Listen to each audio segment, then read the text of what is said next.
You are listening to PastThink.com audiobook. Please like and subscribe, thank you. Chapter 15.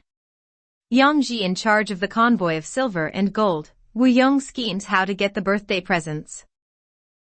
While Gong Sunsheng was stating that it was not improper to seize the birthday presents from the northern capital, as they had been bought with ill-gotten gains, a man rushed into the room, took hold of him and said, "I know what you are discussing.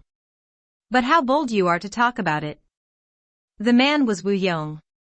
Chao Gai laughed and said, "Teacher, stop this fooling, and let me introduce you to this man." When the man had been introduced, Wu Yong said, "I have heard of the fame of Gong Sunsheng, the Cloud Dragon, but I never expected to meet him here in this way." Chao Gai introduced Wu Yong, and Gong Sunsheng then said, "Everywhere men speak highly of Wu Yong. But I did not expect to meet you at the village of this chief at the present time. It is simply because the chief distributes wealth in a good cause that all the heroes in the country come to him." Chao Gai said there were some friends in the hall at the back whom he would also like to introduce. They then all went into the hall where Lu Tang and the three brothers Ruan were duly introduced. They all asked the chief to take the seat of honor, as their meeting there that day was not a casual affair. "I am only a poor host," said Chao Gai, "so how dare I take the seat of honor?" "Chief and elder brother," said Wu Yong, "you are much older than us, so I hope that you will comply with our requests and take the seat of honor." So Chao Gai sat down, Wu Yong took the second seat, Gong Sunsheng, the third seat, Lu Tang, the fourth seat, Ruan the second, the fifth seat, Ruan the fifth, the sixth seat, Ruan the seventh seat, and they all ate and drank the food and wine which was placed on the table. Wu Yong said, "Chief, you had a dream, and saw the 7 stars of the Dipper descending from the sky, and settling on the ridge of the roof. Today we 7 men have assembled here to transact some business, and does it not mean that our meeting fulfills the forecasts of heaven? I am sure that we shall succeed easily in this business. But previously we agreed that Brother Lu should make inquiries as to which way the presents are being sent, so I suggest that he will start early tomorrow morning." "There is no need for him to go," said Gong Sunsheng, "because I already know that the presents are being sent via Huangni Ridge. That place is not far from the village of Anlo, which is about 3 li apart in an easterly direction. At that village there is a man of leisure named Bai Sheng, nicknamed Daylight Rat, who previously came here when I helped him with some money. Does not this man answer the white light that was forecast in the dream?" said Wu Yong. "I think we ought to make use of him." "This place is rather a long way from Huangni Ridge," said Lu Tang, "but is there a place there where we can rest?" "We can stop at Bai Sheng's house," said Wu Yong, "and also make use of him." "Mr. Wu, shall we use force or not to get these presents?" asked Chao Gai. Wu Yong laughed as he replied, "I have already prepared a trap for them. We need only to see how they arrive. If they are armed we must use force, and if they are on their guard we must use strategy. I have a plan, but I do not know whether you will approve of it." He then explained his plan. When Chao Gai understood the plan he was so filled with glee that he stamped with his feet, and said, "A splendid idea. No wonder they call you Clever Star. You are really better than Zhuge Liang. 63 A splendid plot." "You must not mention it," said Wu Yong. "There is a saying, walls have ears, and outside the window is there not a man? This plan must be kept between you and me only." "You 3 brothers of the Ruan family can now return to your home," said Chao Gai, "and you can come again when the time arrives. Tutor Wu can also go back and resume your teaching. Gong Sunsheng and Lu Tang can stay at this farmhouse." On that day they all dined together, and afterwards retired to their separate rooms. The next morning they were all getting up about 5 o'clock, and after eating their breakfast Chao Gai took 30 taels of silver, and giving it to the 3 brothers Ruan, he said, "This little silver is only a slight expression of what I think of you, and I hope that you will accept it." But the 3 brothers Ruan refused to take the silver, and Wu Yong said, "As we are friends you should not raise any objection." The 3 brothers then agreed to accept the silver. The brothers were escorted outside the gate of the farmhouse, where Wu Yong whispered to them as to what was going to be done, and that when the suitable opportunity arose there would be no delay. The brothers then departed for their home at Shijia village. Chao Gai, Gong Sun Sheng, and Lu Tang stayed behind at the farm where they had frequent conferences with Wu Yong.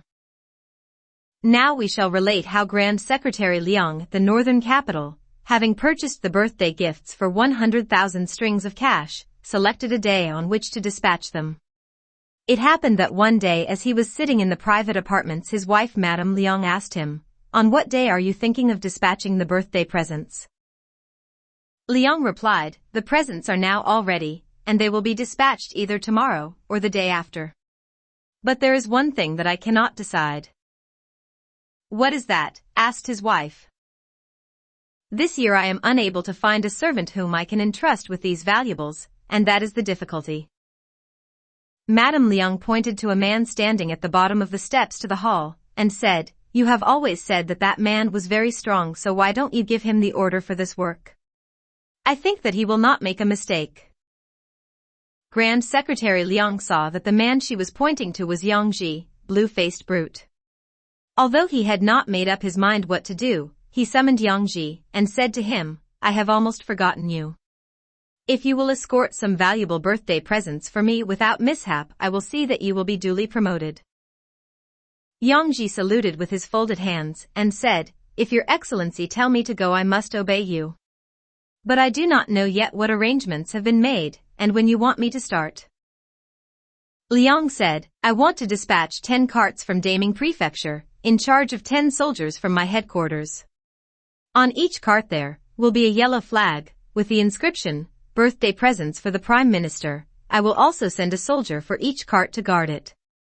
These will be dispatched within the next 3 days." Yang Ji said, "I am not trying to excuse myself, but really I cannot go. I suggest that you should send the best of your able heroes." "I have been thinking of promoting you," said Liang. "With the presents I will dispatch a letter for the Prime Minister recommending you for promotion, and when you have received the imperial appointment you can return here. What is your objection to going?" "I have heard," said Yang Ji, "that last year the presents were seized by brigands who have not been arrested so far.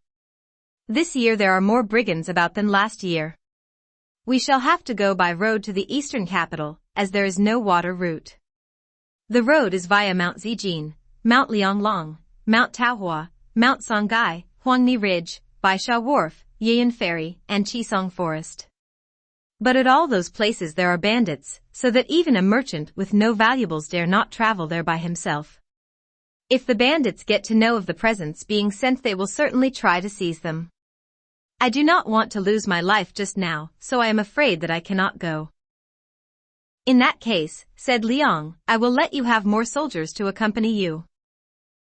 "Even if you let me have 10,000 soldiers," said Yang Ji, "they will be of no use, because as soon as they hear of the coming of bandits they will all run away." "Then do you think that I had better not to send the presents?" asked Liang.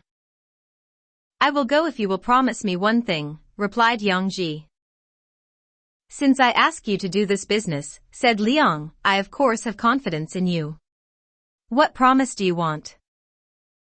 "I want you to leave the matter in my hands, and I shall not use carts, but will pack the presents in 10 loads as travelers' baggage to be carried on poles over the shoulders. The 10 soldiers shall be dressed as porters to carry the loads, and another man in traveler's costume, without a load, can accompany me. We should travel stealthily during the night, until we reach the eastern capital." "What you say is fine," said Liang. "I will write a dispatch recommending you for promotion, and when you have received your new rank you can return here." "Thanks very much for your favor," said Yang Ji. The same day Yang Ji packed the presents and selected soldiers to go with him. The following day he was told to wait in the hall, and when Grand Secretary Liang came there he said to him, "Yang Ji, when do you propose to start?" Yang Ji replied that he thought of starting early the following morning, and asked for his orders. Liang said that his wife had also some presents which she was sending to Kai's family, and these would also be entrusted to Yang Ji. "As she is afraid that you do not know the person to whom the present must be delivered, she will send with you the husband of one of her nurses, Chief Steward Xia, and also 2 servants." Yangji said, "Sir, I am afraid that I cannot go." "The presents are now all packed ready for dispatch," said Liang, "so why do you now refuse to go?" Yangji saluted and said, "I will be responsible for the presents carried by the soldiers, and they will obey my orders as to when we must travel, whether early or late, and when we must stop or rest. But what can I do if these 3 extra men who have been deputed by your wife will not obey my orders on the road? If in this way any mishap happens to the convoy, what explanation can I offer?" "That is easily arranged," said Liang. "I will give them definite orders that they must follow your instructions." "In that case," said Yangji, "I will undertake the job, and if the things are lost I am willing to bear severe punishment." Grand Secretary Liang said, "I am not mistaken in employing you, you are indeed an experienced man." He forthwith summoned Xia and the 2 servants from his private apartments, and gave them orders saying, "Major Yangji is willing to take charge of the convoy of the birthday presents made up in 11 loads, and will see that they are duly delivered to the Prime Minister at the Eastern capital. He is responsible for everything. You 3 men will go with him, and on the road you must carefully follow his orders at all times as to when you are to stop or rest, and you must not dispute his authority. You will of course carry out the commissions my wife told you to execute for her. You must also be careful and not lose anything, and also get the business finished as soon as possible." The 3 men agreed to do this, and the same day Yangji took charge of the presents. The following morning about 5 o'clock Yangji had the 11 loads of presents placed in front of the hall, and gave them to the 11 robust soldiers who were dressed like coolies. Yangji was wearing a cool summer hat, a black crepe gown, hempen shoes, with puttees wound round his legs, a sword in his belt, a halberd carried in his hand. Xia was dressed like a traveler, and his 2 servants accompanied him. Each man wore a halberd and carried a cane. Grand Secretary Liang gave Yangji the dispatches he had prepared. The men who had eaten their meals saluted Liang in the hall before their departure, and he then watched them start on their journey. Including Yangji, Xia, and the 2 servants, there were altogether 15 men in the convoy who left the northern capital and started on the road towards eastern capital. That time was the middle of the 5th lunar month, and the weather was very hot so that traveling was unpleasant. Yangji was determined to reach the eastern capital by the 15th day of the following month, so he made forced marches on the road. During the first 7 days from the northern capital they started about 5 o'clock each morning, when it was quite cool, and rested at midday. After the first week, they passed through a scarcely populated district, and met few people on the way. The road was hilly, and therefore Yangji decided to start every day about 8 a.m. The 11 soldiers acting as porters found their loads quite heavy in that district, and whenever they saw wood they wanted to stop there and rest. If the men stopped for a short time Yangji cursed them as lazy hounds, but if they stayed a long time he even went so far as to strike them in order to get them to move. The 2 servants carried only their own baggage, but still they panted for breath and walked very slowly. Yangji spoke to them strongly saying, "You do not seem to understand this business. I am responsible for the whole thing. You do not beat these men for me, yet you walk slowly behind them. This is not a place for passing the time idly." The 2 servants replied, "We do not wish to walk slowly, but the weather is so hot that it is impossible to walk quickly, and that is why we get behind them. Previously we started early when it was cool, but now the travel in so hot weather makes us walk slowly. Your orders are hardly fair." Yangji replied, "You're just farting, not speaking. Previously we traveled through fairly quiet places, but now we are passing a dangerous locality. If it is hard to walk during the day, who would dare walk here during the night?" The servants did not reply to this, but they thought in their minds, "This fellow ought not to go to the extent of using abusive language." Yangji took his halberd in one hand and a cane in the other, and went to urge the men on. The 2 servants however sat down in the shade of a willow tree, and waited there until Xia caught up to them when they spoke to him. This fellow Yangji, although he is only a major yet tries to pass himself off as a more important person. He puts on too much side. Xia replied, "Grand Secretary Liang told us definitely that we must obey Yangji, and that is why I have not said anything, although these last few days I have noticed that he has been very severe, and we have had to endure it." The two servants said, "What Liang said was simply to give Yangji a little face, but now you ought to decide matters yourself." Xie replied, "Let us put up with him for the time being." That evening about 5 o'clock they found an inn where they could stop. The 11 porters were dripping with perspiration and panting for breath. They said to Xie, "We were very unfortunate to ever become soldiers. We are of course aware that we have been sent to do this work. But the heat has been so oppressive, and our loads are exceptionally heavy. These last few days we have not even been walking in the cool of the morning. It has been very fatiguing, and Yangji has beaten us with his cane. Our flesh and blood is the same as his, so why should we have this bitterness?" "You must not be discontented," said Xie.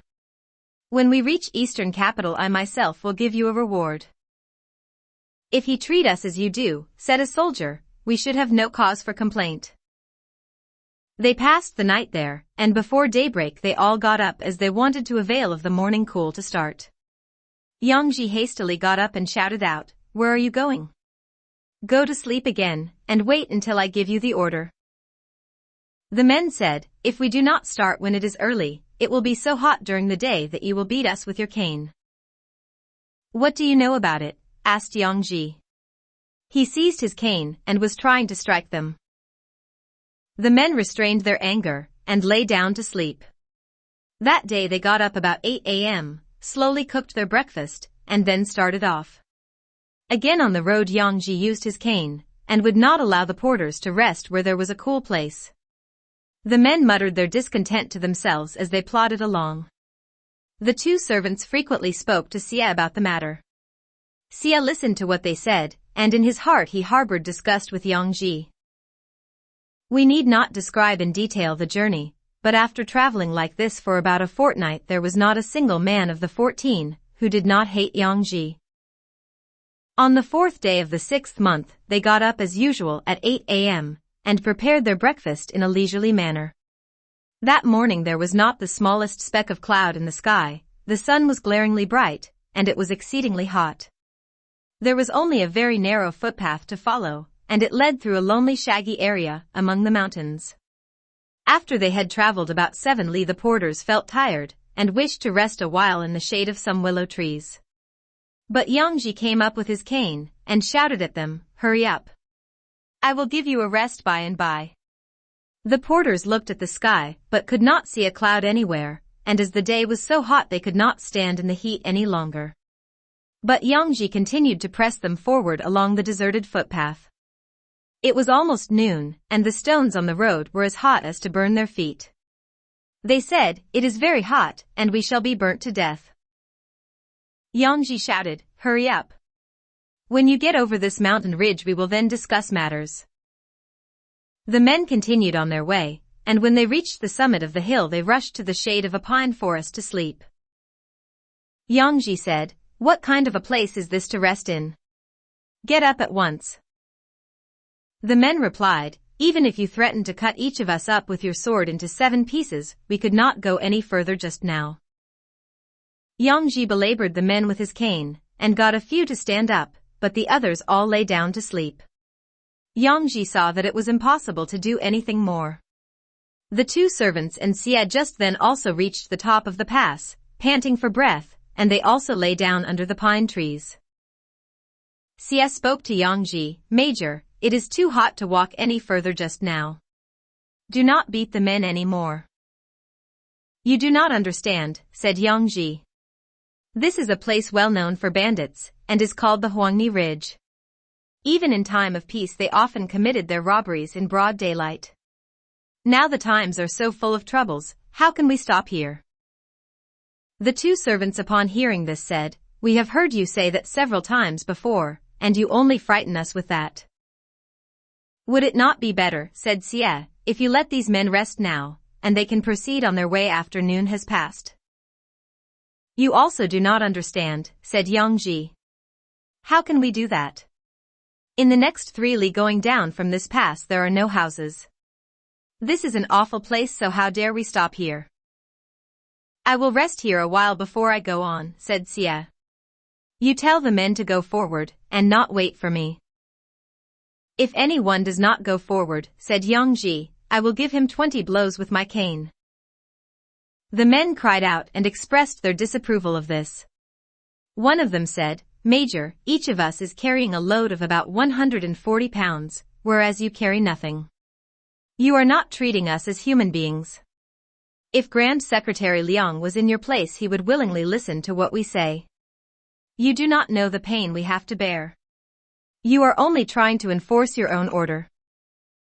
You brutes are enough to make me die from anger, said Yangji, I must beat you. So saying, he struck them on their heads with his cane. Major, stop, shouted Xie. Listen to me. When my wife was acting as wet nurse in the home of the Prime Minister, I saw many officers in the army, and they always did what I asked them without a murmur. I do not wish to offend you, but previously you were only a banished soldier, and only through the kindness of the Grand Secretary did you get your present position as a major. At present your rank is about the size of a mustard seed. How can you carry matters with such a high hand? Even if I am a village elder, you should listen to my one advice, to not say that I am a steward in the household of the Grand Secretary. Now you insist on beating them. What is this treatment? Steward Xie, said Yangji, you are brought up in town, and have passed your time in the house of the Prime Minister. You naturally know nothing of the enormous difficulties of traveling by road. The steward replied, I have traveled in both Sichuan, Guangdong, and Guangxi provinces, but I never saw a man who put on such airs as you do. The country at present is not so peaceful as that in your time, said Yangji. As you talk like this, said Steward Xie, your tongue ought be cut out. Where is the place that is not peaceful just now? Yangji was just on the point of answering the steward, when looking into the pine forest he saw the shadow of a man who was evidently spying on them. He then said, What are you saying? Just here comes the bad man. He then threw down his cane, picked up his halberd, and striding into the forest he shouted out, What a brigand you are! How dare you look at our things like that? Going forward he saw among the trees 7 Jiangzhou-style handcarts, and arranged in a line. There were also 6 men with them who had stripped off all their clothes, and were resting in the shade. One of the men had a big red birthmark on his temple, and he had a halberd in his hand. When the men saw Yangji approaching them, they all exclaimed, Aiya, and got up. Who are you? Shouted Yangji. Who are you? Asked the men. Are you not all bandits? Asked Yangji. You talk nonsense, said the men. We are only petty traders, so where can we have the money to give you? You are only petty traders, said Yangji, where can I have the money to give you? Then tell us who you are, asked the 7 men. You first tell me where you come from, said Yangji. The 7 men replied, We 7 brothers are from Haozhou.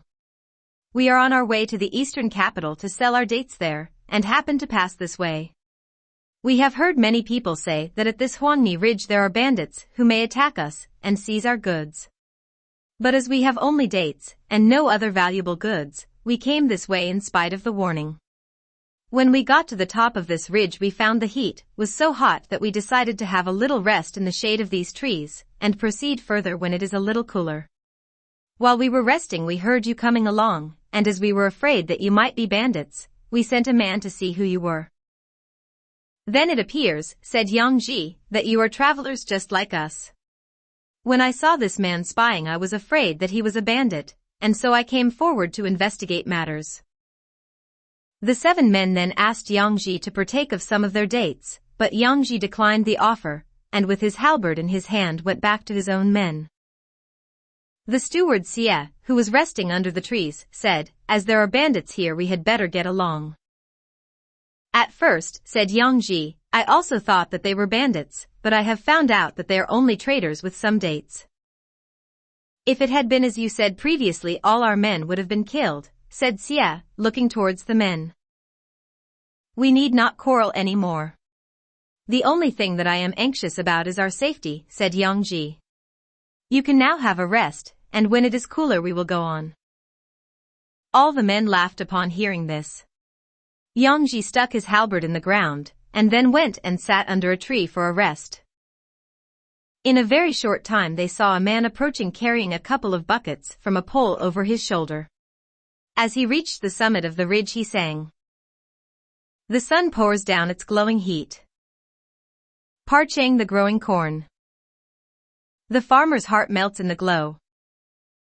The rich fan to and fro, while I sweat here forlorn. The man put down his buckets, and also sat down under a tree to rest. The soldiers asked him what he had got in the buckets, and he told them it was white wine. They then asked where he was going to, and the man replied that he was going to sell it in the village. The soldiers inquired the price of a bucket, and were informed that the lowest price was 5 strings of cash. The soldiers talked the matter over among themselves, saying that as they were all hot and thirsty, why should they not buy the wine, and have a drink? They then got out their money to see how much they had altogether. Yongji, seeing this, shouted out, "What are you doing?" The men replied that they were going to buy some wine for a drink. Yongji took hold of his halberd by the blade, and beat them with the shaft, saying, "You have not even asked me whether you can do this or not. How dare you buy wine without my permission? How brave you are!" The soldiers replied, "Without any justification you try to stir up troubles. We are going to buy some wine by our own money, so what have you got to do with that? And yet you beat us." Yongji said, "You clodhoppers. What do you know? You want to drink wine, and yet you do not understand the great difficulties of the road. Many heroes have drugged wine, and become unconscious." The man who had carried the wine grinned at Yongji, and said, "You evidently do not know much. I will certainly not sell any of the wine to you, yet you talk so unreasonably." While they were so wrangling, the 7 men came towards him with halberds in their hands. They asked him, "What is the row about?" The man with the wine said, "I am carrying this wine to a village to sell it, and being hot I sat down to rest here. These men asked me to sell them some wine, but before I could do so this traveler said that the wine might be drugged. Wasn't that funny?" "Pooh," said one of the 7 men. "We thought that some bad man had come, but it appears now that your talk was hardly worthwhile. There is no need for a quarrel. We are very thirsty, and although he is suspicious, we will buy a bucket of wine ourselves." The wine seller said that he would not sell. "You stupid fellow," said one of the 7 men, "you evidently do not understand that we have not condemned your wine. If you take it to the village you will only get the same price that we shall pay, so why not sell it to us? We think that if you had only tea or water you would give it to us to assuage our thirst."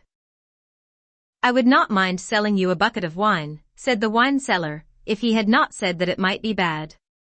But you have no ladles or cups to drink the wine with." "You are too particular," said one of the 7 men. What he said was not very important. "We have a coconut shell which we can use as a ladle." 2 men went to their carts, and one brought back 2 coconut shells, and the other as many dates as he could carry in his hands. The 7 men then stood round the bucket, and taking off the cover they helped themselves to the wine, and ate the dates. In a short time they had finished the bucket of wine. One of the men pointed out that they had not asked what the cost of the wine was. The wine seller said, "I have not mentioned the price, but each bucket costs 5 strings of cash." "We will pay you 5 strings of cash," said one of the 7 men, "but you might now give us a ladle of wine free." "I cannot give you wine free, the price is fixed," said the wine seller. One man gave him the money, but another man took off the cover of the other bucket, and took a ladle full of wine. The wine seller objected to the latter's conduct, but the man drank half of the wine, and went towards the pine forest. The wine seller followed him, and then saw another man come out of the forest with a ladle, which he dipped into the wine. The wine seller hurried back and seizing the ladle emptied the contents into the bucket. He threw the ladle down on the ground, and put the cover on the bucket again. He said, "You have not the manners but are dressed as gentlemen, and yet make so much trouble?" The soldiers had seen all this happening, and as they also would have liked a drink of the wine they became dissatisfied. One of them said to steward Sia, "Sir, will you speak for us? Those merchants selling dates have bought a bucket of wine and drunk it. We must buy the other bucket of wine, and moisten our throats a little. We are very thirsty, and there is no other way. At this place there is not a drop of water anywhere, so we hope you will do this good action. Steward Xia wanted a drink himself, and upon the soldier's request he spoke to Yang Ji. These dates traders have bought and drunk a bucket of wine, so would it not be as well to let our men buy some wine to assuage their thirst? Here there is no water. Yang Ji thought the matter over. I have noticed from a distance that the men who have bought a bucket of wine have taken also one ladle from the other bucket, and drank it, and it appears to be all right. As I have been beating my soldiers, I will now allow them to buy the wine just as they please. He said, Steward, as you have requested me, you may now tell our men to buy wine and drink it. Then they must start without further delay. The soldiers upon hearing this soon collected 5 strings of cash to buy the wine with. But the wine seller declined to sell it, as he had said that it was drugged. The soldiers coaxed him and said, Brother, is it worthwhile saying that? I won't sell, said the wine seller. You need not say anything more. The man who was selling dates interposed and said, You foolish fellow. That man, Yang Ji, was wrong, but you are so particular, and refused to sell to us before, but I think you had better let them have a drink, because they have not spoken against you. How can it be that suspicion is aroused without cause? Asked the wine seller. The trader of dates gently pushed the wine seller to one side, and then gave the soldiers the remaining bucket of wine. The soldiers took the lid off the bucket, but as they had no ladle, they asked the trader to lend them the coconut ladle. The trader lent them the ladle, and also gave them some dates to eat with the wine. The porters expressed their thanks. You need not thank me, said the trader, nor mention the 100 dates I have given you, as we are both travelers. The soldier porters again expressed their thanks, and then offered a ladle of wine to the steward Xia, and also another one to Yang Ji.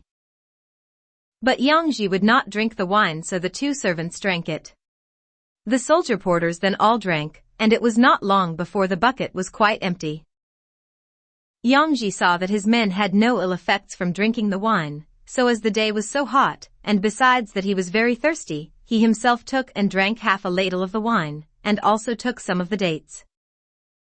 The wine seller said, There was a ladle of wine stolen from that bucket, so I will make a discount for it of half a string of cash. The soldiers paid him accordingly, and as soon as he had received the money, the wine seller shouldered his 2 empty buckets, and left the place singing his song.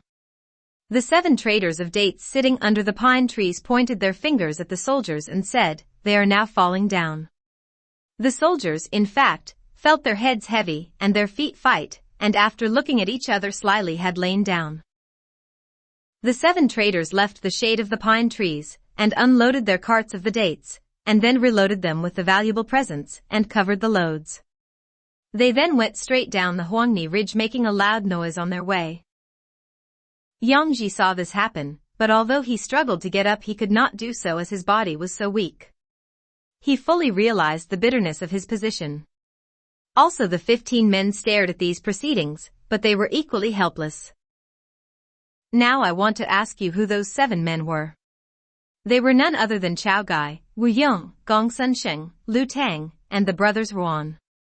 The wine seller who had just gone before was Bai Sheng, the daylight rat. When and how had they drugged the wine? At the time the wine arrived at the Huangni Ridge, it was quite good wine. The wine that the 7 traders drank was also good, and Lu Tang opened the bucket, and took half a ladle to drink just to show the soldiers that this wine was also good. Afterwards Wu Yong put some drug in a ladle, and bringing it from the pine forest he put it into the wine bucket, pretending that he wanted to get a drink free, but Bai Sheng, the wine seller, prevented him from doing so by knocking the ladle on the ground. All these plots had been conceived by Wu Yong, and are now known as seizing the birthday presents by craft. Yang Ji had not drunk much of the wine, so that he soon recovered, and crawled, as he could not yet stand up. Approaching his men he saw that spittle was dripping from the corners of their mouths, and they could not get up. Yang with a sorrowful heart said to himself, I need not quarrel with you 7 men who stole the birthday presents, but will you tell me how I can return and face the Grand Secretary Liang? As I cannot return these dispatches, I had better destroy them. Now I have a home whereto I cannot go, I have a country whereto I cannot return. But where must I go to? Had I not better find a place here where I can commit suicide? Raising his gown, he staggered along until he came to a steep place where he would jump down. April showers made the blossoms fall. Autumn frosts have killed the willow leaves. We will now relate what was the result of Yang Ji's attempt at suicide on the Huangni Ridge. Footnote 63. Famed strategist of the Three Kingdoms period.